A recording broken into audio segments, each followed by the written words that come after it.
Ça surchauffe encore.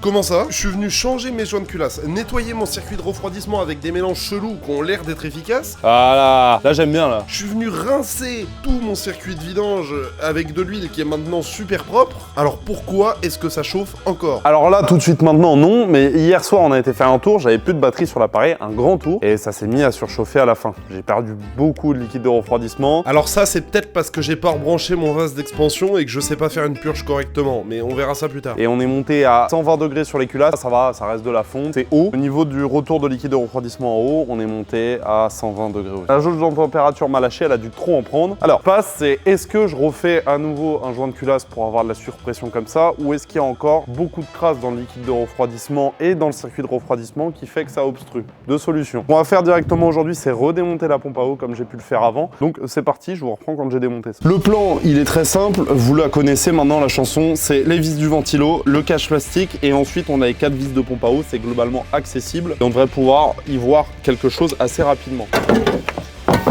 7 minutes et on y est. On a 4 vis ici. Ensuite, on la sort et on va pouvoir voir si au niveau des conduits, déjà, si c'est dégueulasse dedans, et si au niveau des conduits, ce n'est pas bouché. Et je pense que si j'ai une fuite importante, en mettant ma main en bouchant les conduits, je devrais sentir s'il y a une pression ou pas aussi.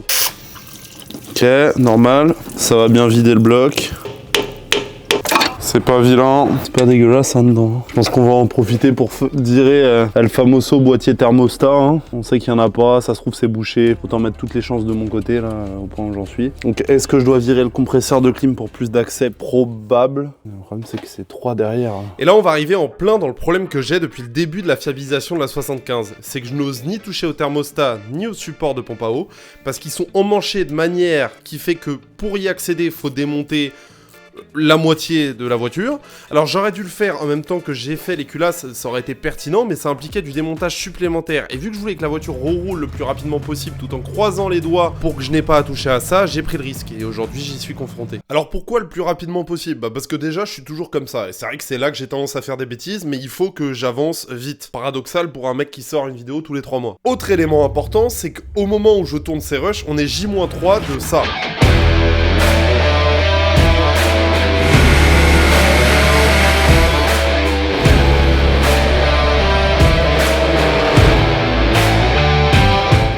Le Chorizo Show, premier événement où je suis invité en tant que YouTuber. Et j'ai vraiment hâte de rencontrer quelqu'un, notamment Panzer Garage. Et donc je me suis dit, je vais essayer d'y aller avec la New Yorker. À ce moment-là, j'y crois pas beaucoup. Et c'était plutôt parti pour y aller en Swift d'ailleurs. Mais du coup, je me suis dit, il y a peut-être une chance, donc j'accélère un peu le truc. C'est pour ça que je me suis remis à très vite démonter ma pompe à eau et très vite faire des trucs que j'avais pas envie de faire. Et il fallait que je trouve une solution pour qu'elle arrête de chauffer si je voulais y aller avec. Ça s'est décollé tout seul. Et est-ce que tout s'est bien passé? Oui, bah oui, bien sûr, oui, tout à fait, complètement. Plus de thermostat, ça pour le coup, ok. Mais juste avant ça, j'avais pris le temps de remettre la batterie pour démarrer la voiture et mettre ma main au niveau de la pompe à eau qui n'est plus là pour voir si j'avais une surpression. C'est absolument pas une science exacte. Si c'est vraiment violent, je vais le sentir. Et j'en ai absolument pas senti. Alors, bonne nouvelle ou technique de merde, on aura la réponse plus tard. L'idée, c'est de défaire tout ça, tout ce support. Le seul point qui me fait peur, c'est là, on a un truc pour accéder à la vis derrière, faut le dévisser et ça pue un peu du cul, je vais vous montrer sur l'autre. Et on a tout le support d'alternateur à tomber. Je vais le faire, ça se trouve, c'est ça qui est tout bêtement encore tout bouché. Et normalement, on aura nettoyé tout le circuit de flotte du radiateur. Je vous montre. Le support, on l'a là en décomposé, hein, c'est pour l'autre moteur. Là, on a la durite du bas. Et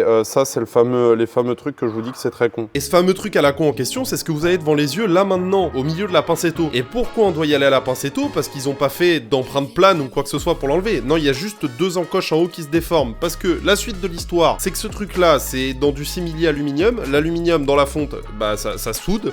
Donc autant vous dire que pour le sortir, c'est l'enfer. Et on est obligé de le sortir, puisqu'il y a une vis derrière. Donc on a mis toutes les chances de notre côté, en chauffant, en dégrippant, et fallait pas trop l'abîmer parce que c'est le raccord qui vient permettre de connecter la durite de chauffage. Donc si on le pète dedans ou qu'on le flingue, bah on est coincé. Te brûle pas, prends le chiffon. Voilà, hop, tout neuf. T'as bien joué. Bon là, normalement, après, on a fait le plus dur. Après, on a 1, 2, 3, 4, 5, on a 6 vis. Alors regarde, ça devrait le faire. Et ça a jamais été décollé. Oui, mais en fait, faut que je trouve l'endroit où appuyer. Ok. Tu vois, c'est bien bouché. Hein. Oh, regarde. Regarde ça. Oh, bon, tu m'étonnes. Côté où ça chauffait, regarde, complètement obstrué le machin. Là, ça doit être pareil. Hein. Ah là, après, c'était propre derrière les... Ah bah, passe ton doigt, tu vois le conduit d'eau, comment il est... Mais après, on sait qu'après, au niveau des culasses, c'est propre. On va karchériser tout ça, ça sera propre comme ça en plus. Nettoyer en jante tout le bordel. Comment elle est énorme la dumper là-dessus. Bon bah, démontage fini. Félicitations déjà. Et pour une fois, je me suis pas avancé pour rien, parce que c'était effectivement le plus compliqué. Ce qui nous restait à faire ensuite, c'est des tâches un peu redondantes et chiantes, c'est-à-dire tout nettoyer. Là où c'était complètement obstrué et difficile d'accès, on a dû y aller un grand coup de tournevis et de choses qu'on trouvait pour pouvoir racler. Et on a finalement réussi à enlever le gros. J'en ai profité aussi pour dégraisser l'avant du bloc, chose qui n'est pas accessible avec tout le bordel devant normalement. Je suis plutôt content du résultat. J'ai mis du nettoyant de partout, on fait un dernier coup de propre. On a déjà enlevé énormément de gras. Donc mine de rien, ça se rapproche d'une caisse plutôt propre cette histoire. Et après, bah fallait prendre son temps pour rejointer. Je la remets à 41, comme ça on fait pas d'erreur.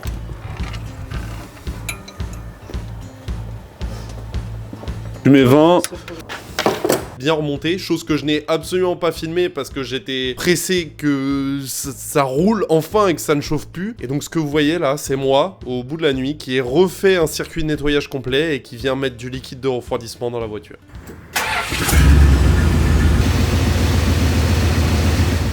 Ça tourne? Ouais. Vous comprenez peut-être probablement rien à cette vidéo, moi non plus. On est en train de voir si la Chrysler est fiable, puisqu'on est parti pour faire 350 bornes aller, 350 bornes retour. On va à l'événement de Gigi Touch, le chorizo show. On descend Paris National, on a bien roulé 2 heures. Et là, on est en train de régler les feux, de voir si ça chauffe pas. Mais il y a plein de choses que vous n'avez pas vues aujourd'hui parce que je n'avais pas ma caméra et c'est des choses que vous avez vues et revues. La caisse a rechauffé ce matin. Elle était mal purgée. On a refait une purge avec le système de mise sous vide. Tout ça, je vous montrerai comment on fait. Pour vous expliquer, il vous faut ça. Vous savez, le truc que je me suis jamais servi pour le liquide de refroidissement mais que pour les freins, bah là on va s'en servir pour le liquide de refroidissement, rien de bien compliqué. Mais avant ça, il vous faut un compresseur, sinon ça marche moins bien.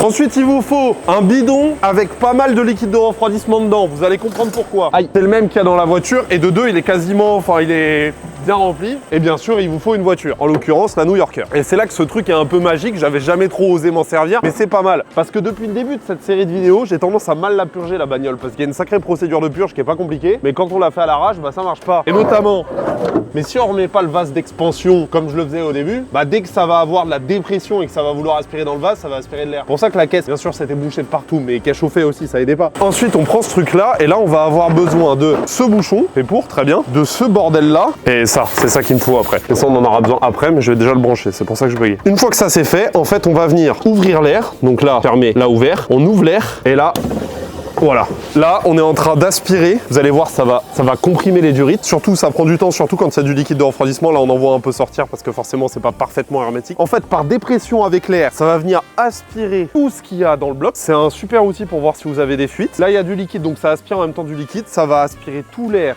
en trop, donc ça va venir purger le moteur. Et ensuite qu'on a cet air et que c'est stabilisé, on va venir chercher à peu près le jaune là, on vient plonger ça, c'est pour ça que je vous ai dit important d'avoir un bac de liquide de refroidissement à peu près rempli. Parce qu'il ne faut pas que ça soit dans l'air, parce que sinon vous allez remettre de l'air dans le moteur. Je ne sais pas si c'est très clair ce que je dis.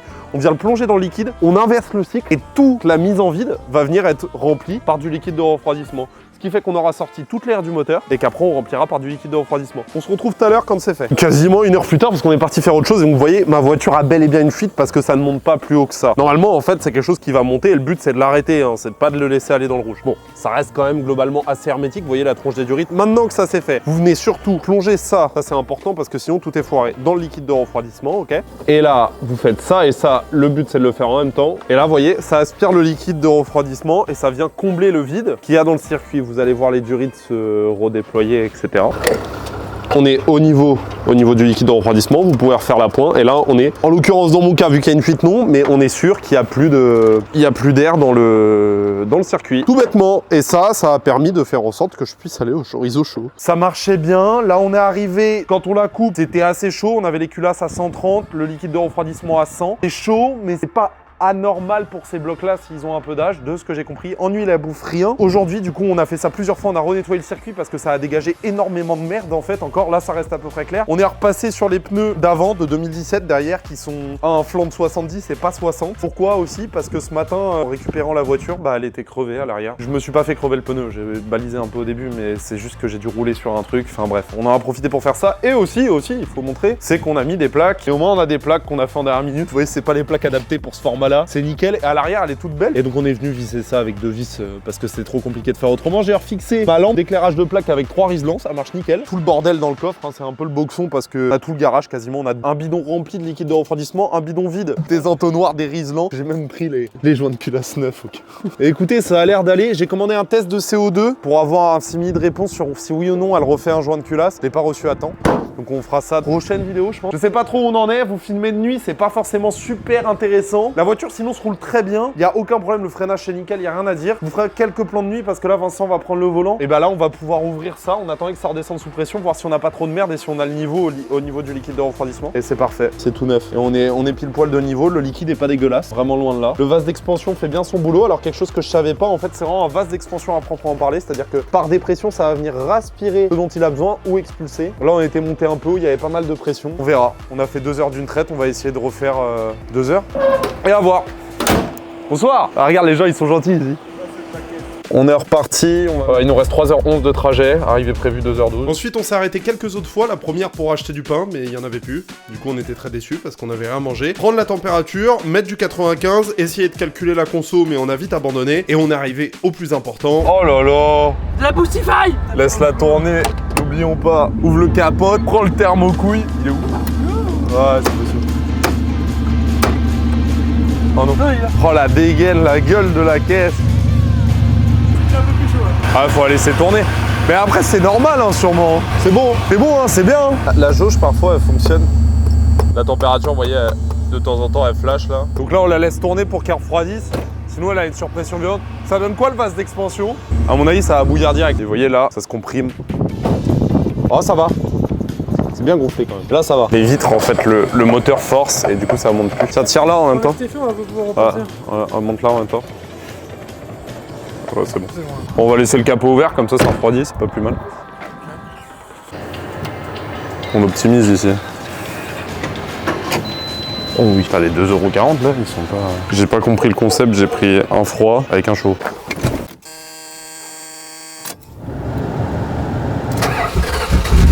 On est arrivé. Bon, hier, hein. Et là, on a dormi 1 heure. Il se trouve que... Toi 2, moi 1. Un peu discuté avec le mec qui a ça là. Bon, en vrai, c'est pas très beau, mais vu qu'il a plus d'abonnés que moi, je lui ai dit que c'était beau. Non, en vrai, c'est terrible, Sarah, je trouve ça incroyable, je trouve le rendu fou. J'étais parmi l'un des premiers à me dire, oh, qu'est-ce que ça va être. Bah, on est bien au... Bah, on va au Chorizo Show. Ah, j'ai dit, on va suivre Jim, là. Ah, regarde, Jim. On va voir ce que ça dit, ça va être trop cool. Je sais pas si je vais filmer grand-chose, mais en tout cas, on est arrivé. On a même fait de l'autoroute.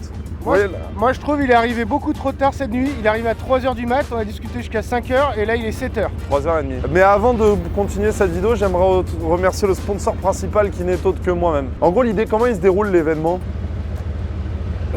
Faut demander à Guigui Touch. Je sais qu'on a rendez-vous à 7h, donc en fait il est 7h50, donc on est bien. Et puis moi, il faut que j'aille acheter des clopes et boire une bière. Ouais, puis bah après ça ouvre à 9h pour le public, voilà. D'accord. Voilà. On va peut-être y aller alors. Ouais. On essaye. Est-ce que toi tu peux baisser un peu pour que je sois dans le même cadre parce que c'est un peu... Connard. C'est marrant les chromes tout beaux sur... Oh, des sacrées couilles pour faire ça. Moi je trouve ça irait bien là. À la saloperie là-bas là. Bah il est déjà là, non? Ah c'est parce que t'as voulu le faire. Non. Ma pompe de DA, elle cherche à rentrer en communication avec Mars là. Ah, je veux voir le démarrage à froid. Oh, le compteur. T'as vu le compteur? Là j'attends, tu vois que ça préchauffe. Oh, cette base. Là il fait un peu froid, ça commence à rougir. Ah, c'est là la préchauffe, c'était un vrai truc qui rougit comme un allume-cigare. Regarde, je suis mort de rire. Là c'est chaud là du coup? Là c'est chaud. Ah ouais, c'est pas ok hein. Quelle idée de mettre une ligne inox sur un diesel, on entend rien. Oh là. Le bruit est bien. Hein. Tu fais quoi? Tu montes avec lui, tu vas direct et moi je vous retrouve là. C'est vraiment un connard quand même, Elliot. Ouais, un peu. Franchement, bah, c'est pour ça que je suis venu avec toi parce que. Ouais, je comprends. T'es testable comme mec. Hein. Ah, et puis t'as vu, grosse bagnole, petite bite, tout ça. Ah oui, bah à vomir. Le mec qui cherche du succès, mais malheureusement, bah, Ah, je sais pas s'il y en a. je suis pas sûr. Hein. Ouais. Ah, Apple CarPlay. Oh, ça c'est beau ça. Par contre, qu'à l'époque, il savait déjà qu'elle allait avoir des iPhones et tout. Ouais, bah, Trop fort. Mercedes, on avance sur son temps, tu vois. Ah ouais, là, complètement. Oh, j'aime bien le levier de vitesse. Ouais, mais faut que je l'enlève, il est beaucoup trop lourd. Mais ça le fait. Bah ouais. Le truc il flanche. J'ai pas. Regarde, soulève-le avec la main, tu vas voir. Là, le poids qu'il fait. Ah oui, c'est vrai que c'est trop, il supporte plus quoi le levier là. Si, mais du coup, voilà, il me fait une vibration par moment. C'est dans les virages, les américaines. Ah, c'est pas fait pour tourner, hein. Ah, pas trop. Hein. Ah, voilà. Politique, hein. Tu vois, il ralentit, il vient de péter son pont, là. Ah, c'est possible ça. T'as Il aime bien faire ça. Ah ouais, il aime bien casser les choses. Comme ça lui fait des choses à réparer après. Ah bah sinon il s'ennuie. Ah ouais. Il y a rien d'autre à faire. Faut bien casser pour avoir à réparer. Passer pour je suis ton caméraman privé. Hein. Bonjour. Ça va? Vas-y, tu connais. Ah, c'est dégueulasse les vitres, on voit rien à travers, putain. Jim, t'aurais pu laver tes vitres, tu vois. Putain, sans déconner, un coup de Karcher quoi. Bah et voilà, on y est. Le moment tant attendu. Grand chose, on a même pas pris le temps de mettre le micro, mais là on va faire une parade derrière un tracteur. Faut pas mettre de coup d'accel et tout, sinon ça va faire chier. Faut pas faire de bruit. Et comme beaucoup de gens là-bas finalement, parce que l'événement était trop cool. Donc en fait, on en a profité sans prendre le temps de filmer finalement. Et si vous avez vu ma vidéo sur Manicourt, Bienvenue au Manicourt Classic Days. vous savez que moi et les événements auto, c'est pas trop ça en général. Bonjour. C'est une Mustang? Non, c'est une Plymouth Barracuda. Bonne journée. 66. Et bah là, juste rien à dire, c'était parfait. Comment c'est ton prénom? C'est bon, on a pris Quentin. Quentin, il est là. Il y a 24 heures, on savait pas si elle pouvait faire 10 km et puis là, bah, sur le circuit là. Après, on va la passer au banc. J'ai envie de pisser. Attention, il se rapproche avec sa Fiat Panda. Non, on n'a pas le droit de, pas le droit de faire de bruit apparemment. C'est vrai, t'as raison. Ouais, c'est pour ça, on fait pas de... Oh, elle est belle la vidéo. T'as vu comment t'engraines les gens? Tente pour un run. Ah merde. Parce que juste après la parade, il y avait une session run ouverte à tous, sous couvert qu'on ait des casques. Mais on n'avait pas de casque, parce que moi, j'ai pas regardé. Je me suis dit, je prends pas la journée sur circuit, je vais pas emmener la New Yorker sur circuit, donc pourquoi je prends des casques? Bah, j'ai pas pris de casque, du coup on n'a pas pu faire de run. C'est dommage, ça avait l'air sympa. Écoutez quoi. Et on avait trouvé 2 casques. On est parti comme des balles. Et le mec, on dit non, c'est fini. Il m'a dit, j'ai pas envie de manger Panzer, j'ai pas envie de le ridiculiser devant tout le monde. Alors du coup, voilà. Bon allez viens, on va au banc là, on va leur demander, on va pas filmer grand chose, c'est une catastrophe, l'événement est trop cool, on voulait aller faire des runs, malheureusement on n'avait pas de casque, donc là on va essayer d'aller au banc, ce que ça dit, et puis on va essayer de la passer au banc ici, parce qu'il y a un banc là. Bon, la New Yorker est là-bas, on n'a pas fait beaucoup de tours de l'événement, le circuit et l'accueil est exceptionnellement cool, là il y a un bar là-haut, on a été faire du kart électrique en indoor, on va sûrement aller refaire une session après. Il y a le banc qui est là, qui est posé un peu à l'arrache, et là voilà vous avez tout ça. C'est bien, c'est à l'échelle humaine, il n'y a pas trop de gens, c'est un événement qui est formidable, si j'allais pouvoir venir ou pas, donc j'en ai pas trop parlé. Mais voilà, la New Yorker a roulé jusqu'ici, on vous filmera le trajet de retour de jour, une fois qu'on l'aura bouclé, on aura peut-être fait nos putains de 1000 km sans... Enfin pas 1000, mais paquet sans problème. Là on va voir au banc, elle va sûrement chauffer, on va voir, on sait appréhender la chauffe maintenant, je pense que c'est le bon terme d'appréhender la chauffe. On sait qu'il faut pas la couper direct après. Là, il y a Jim, il y a Au Bordel qui est là, il y a un peu tout le monde. Mais Laura est vraiment très cool. Je sais pas ce que toi t'en as pensé. Mais Je trouve, bon, on n'est pas obligé de le dire, je pense que ça fait chier quand même. Ah oui, ça va. C'est un peu de la merde. Ouais, c'est un peu On se barre quand là? On m'ennuie. On va là, viens, on s'en va. Allez, on se barre. On va pas le banc, on s'en fout. Non, merci à... Ouais, là, on rigole. Merci à Gigi Touch. Que en fait, je suis pas spécialement et tout, et j'ai été invité par l'intermédiaire de Jim et tout. Faut avoir beaucoup de courage d'organiser ça, faut avoir beaucoup de courage. Tout le monde est content, il y a que des sourires partout en vrai quand tu regardes. Bon, on la ramène au banc.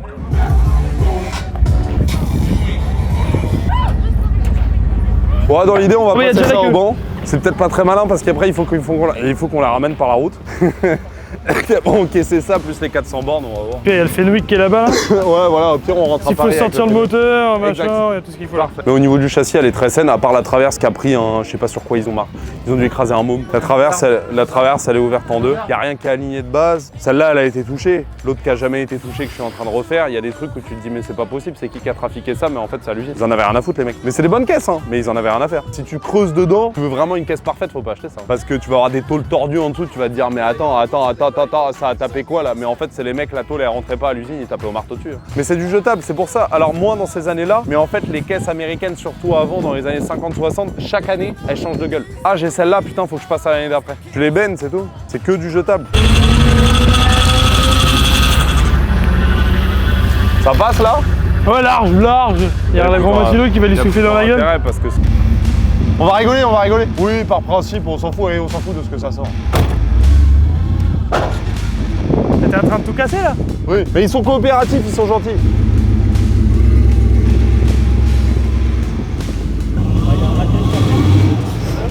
C'est bon là? Ah, la merde, c'est... Bah, va là. Là, tu peux là. Ouais, les lames. Ah, il est beau le setup là, avec la voiture qui tient. Elle va vivre, hein. Faut pas le voir comme ça. Alors, on doit faire 400 bornes après pour aller sur Paris. Hein. Si ça pète, ça pète. Hein. J'ai les joints de culasse neuf dans le coffre. À valeur, il n'y a pas de contour. C'est là qu'on va rigoler. Bon, la vibe, là je sais qu'au ralenti, elle doit tourner à 1000 tours à peu près. Et ça sort ce que ça sort, on s'en branle. T'es une boîte 3. Si t'es sur le 1, t'es bloqué sur la 1, la 1 elle monte à 100 à peu près. La 2, t'es bloqué sur la 2 et la 1 forcément, et la D sur les 3. Mais Entre guillemets en milieu de 2 et que les piétons leur passent. elle va repasser la 1. Donc pour moi, faut tirer peut-être tirer en 1 ou alors rester un peu pied en 2. Faites comme vous le sentez les mecs. Tu vois la fumée là? Quand je l'ai remonté, j'ai changé les joints de queue de soupape. Mais il se trouve que j'ai trouvé un joint de queue de soupape neuf sous un bordel que après j'ai nettoyé. Ça sert à rien. Je pense qu'il en manque un. Mais c'est pas grave. Sur 16 joints de queue de soupape, s'il en manque un. Je pense qu'il en manque un. Tiens. Non, Ah ouais, ça me va. la Je vais dégaine. faire, on est bien au change là. Non, tiens, on prend ça, moi je prends l'inverse. Ah regarde.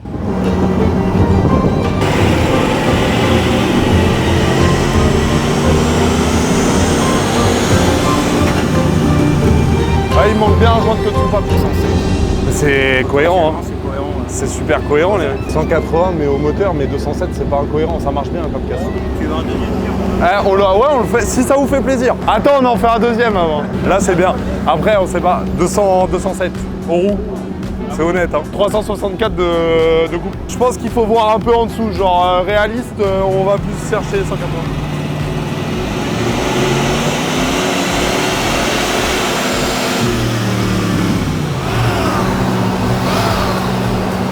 Mais ça chauffe pas! Ça chauffe pas! Elle est pas belle l'histoire! Putain, ça marche bien, ça a donné envie au monde d'en faire là. C'est quoi le verdict là? 207 aux roues. Ah quand même hein. Après, c'est difficile d'étager le banc, mais ça reste une valeur cohérente par rapport à tout ça. Je verrai quand je la passerai à côté de chez moi, avec on vient de région parisienne, on vient de loin nous. Avec la lampe pour calibrer les tourniers, je vous enverrai. C'est cohérent. Après, il faut peut-être voir, c'est donné 180 moteurs.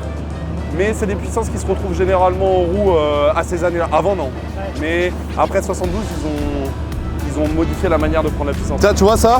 Ça, c'est le GR qui déconne, ça. Ah oui, ça fait un trou ouais. Ouais, bah elle a plus le GR, elle en a une. Et en fait, ils ont remis un carbu avant moi sans EGR. Et en fait, le GR sur ces caisses-là s'appuie beaucoup pour la... Bah, c'est ça.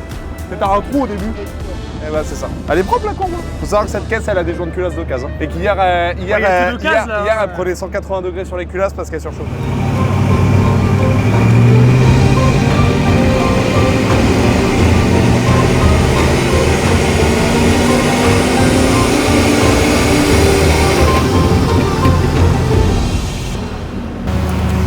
Rouler jeunesse, 200 chevaux roue, ça me va très bien. Et 354 newtons, c'est incroyable. C'est trop bien d'avoir ça et tout, installé et tout. Je trouve ça trop cool. C'est trop bien. Ça vaut le coup. Non, non, c'est terrible, vous avez géré ça, c'est incroyable. 7 litres 2. Non, 7 litres 4, c'est chez General Motors. Ah tiens, vous avez un nouveau client. Y a pas de compte-tour non plus. Hein. Mais là, on s'en fout. 124 degrés sur les culasses quand même. Hein. C'est bon. Bah moi je vais pas dépasser le 90 comme d'hab. Regarde qui on a motivé. C'est pas beau ça? C'est pas beau ça? Pour la beauté du spectacle. Putain, c'est bon ça. Mécaniquement, je vise quand même les 54 chevaux. Et je pense aussi que j'ai fait 2 runs sur la piste. J'ai tiré le rupteur à chaque rapport, enfin du moins les 3 premiers, parce que le 4ème, la piste était finie. Mais je pense qu'il y a moyen de tirer au moins 51, 52 chevaux. Putain, c'est excellent, ouais.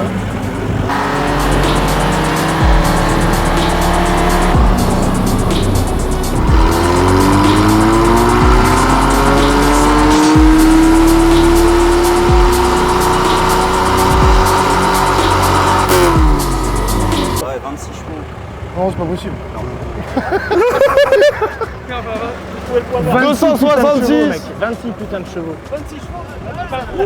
C'est pas roux ça non? Ah, c'est la sortie de l'arbre à cam. Eh, t'as déjà eu aussi faible? Non, j'ai jamais vu si faible. Excellent, c'est trop bien. C'est débile donc indispensable. Moi ça me va. Non, mais c'est trop bien, garde-la la courbe. Eh, 90 Nm. Il faudrait presque que tu l'encadres. Mais ouais. Ouais, la plie pas. Alors RPM mine 1800. Eh, je suis un coquin. Tu vises quelle position là, je suis un coquin? 2 top 3, faut un podium hein. Dis qu'on a passé une bonne journée. C'est grâce à ce monsieur-là qu'on a un événement comme ça. Tu reviendras s'il n'y en a pas d'autres. Ah, attends. Faut qu'il y en ait d'autres. Venez. C'était dans quel sens en fait là? Écoute, pour l'instant, on est encore à celui-là. Je ne sais pas s'il y en aura d'autres. On finit de finir celui-là déjà. Ouais, c'est ça. De finir bien comme il faut. Et toi, t'as de la route. Donc là, c'est ta dernière activité. Tu te fais pas mal. Bon, moi, j'ai le droit de te rentrer dedans.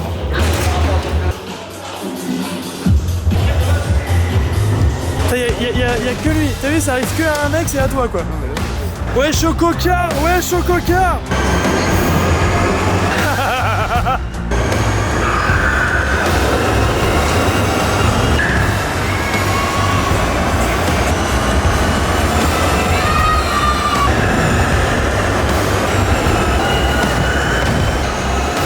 T'es chaud choqueur, tu nous l'as fait le podium là?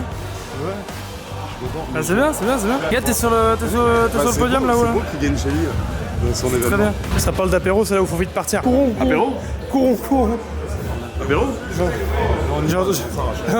Vite. Alors, vous m'envoyez un peu désolé, c'est qu'en fait, bah là, on est parti de l'événement, comme vous le constatez. Et on est à 1 heure de route de chez moi. On a abandonné, on a pris l'autoroute. Tout se passe bien. Elle peut prendre le 130, je roule plutôt à 110. Elle chauffe encore à l'arrêt. Au niveau du radiateur de chauffage, là, ça chauffe moins. Est-ce qu'elle s'est rebouchée et tout? Je ne sais pas. C'est pas parfait, mais ça roule. On va arrêter de se poser de questions. C'est simple, on n'a pas sorti le thermomètre depuis qu'on est parti. Donc, on se pose pas de questions. On rentre, on a besoin de rentrer. Il nous reste 1 heure. On va croiser les doigts quand même. Je remercie tout le monde. Guigui et Touch pour l'événement. Vincent de m'avoir accompagné. Jim que j'ai rencontré là-bas au bordel. Pongomera, Valentin. Je me souviens plus. Je mettrai des noms. Tétanos Garage. Tout ça, c'était incroyable. Et moi, ce que je vous propose, c'est qu'on se retrouve maintenant, après ce que je vais dire maintenant, pour le test de CO2 au-dessus. Et ça permettra de peut-être savoir si oui ou non elle continue à faire un joint de culasse ou pas. Et puis ça fera une bonne conclusion. Hop, c'est bien. Et est-ce qu'on va enfin avoir la réponse à la question de si oui ou non les joints de culasse d'occasion ont tenu? Alors comment ça se présente? Ça me fait penser à la vidéo d'Akram où tu l'as déjà vu, ça lui fait 5000 €, 5000 €. 5 millions d'euros, c'est quand il t'achète un joint de culasse sur un Cayenne. Remplissez si ça reste bleu, joint de culasse efficace. Si c'est jaune, joint de culasse défectueux. Arrête, ça me casse la tête. C'est le liquide de refroidissement qui est monté dedans. Bon, c'est plus bleu, mais c'est pas jaune non plus alors que ça fait un petit bout de temps. Donc on a peut-être une mini fuite. Mais franchement, pour clôturer cette série de vidéos et vu de où revient cette voiture, ça devient jaune là. Ah non, c'est vert. Je suis pleinement satisfait. Et de toute façon, c'est une voiture qui est vouée à avoir une dépose moteur, surtout si ce qu'on va faire sur la 76 qui est là-bas marche bien, bah on fera pareil. Faut pas oublier que le bloc n'a pas été surfacé, les culasses n'ont pas été surfacées et le joint de culasse est d'occasion. Donc franchement, vert pour joint de culasse d'occasion, moi ça me va. Si une patron, ça va devenir jaune.